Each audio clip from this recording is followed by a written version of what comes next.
তুমুল উত্তেজনায় ফুঁসে উঠেছে ভারত পাকিস্তান সীমান্ত। পাল্টাপাল্টি হামলায় ধ্বংসস্তূপে পরিণত হয়েছে সীমান্তবর্তী জনপদ। বিশেষ করে পাকিস্তানের বেশ কিছু মসজিদ ক্ষতিগ্রস্ত হওয়ায় গভীর ক্ষোভ ছড়িয়ে পড়ে মুসলিম বিশ্বে।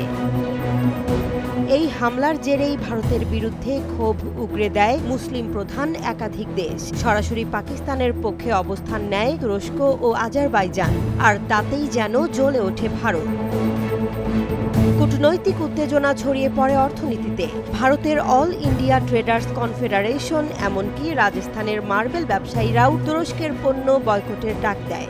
অভিযোগ, যে দেশ ভারতের বিরুদ্ধে অবস্থান নেয় তাদের জন্য ভারতের বাজার থাকতে পারে না। सरकार ने जो इतने गौरवपूर्ण कदम जो उठाए हैं अभी, उसके लिए सरकार अकेली नहीं, उनके साथ उद्योगपति और समस्त भारतीय सरकार के साथ खड़ा है। মহারাষ্ট্রের পুনে শহরে প্রতিদিন যেখানে হাজার হাজার কেজি তুর্কি আপেল বিক্রি হতো, এখন তার অর্ধেকও বিক্রি হচ্ছে না। শুধু আপেল নয়, অন্যান্য তুর্কি পণ্যতেও বেচা বিক্রির হার কমেছে চোখে পড়ার মতো।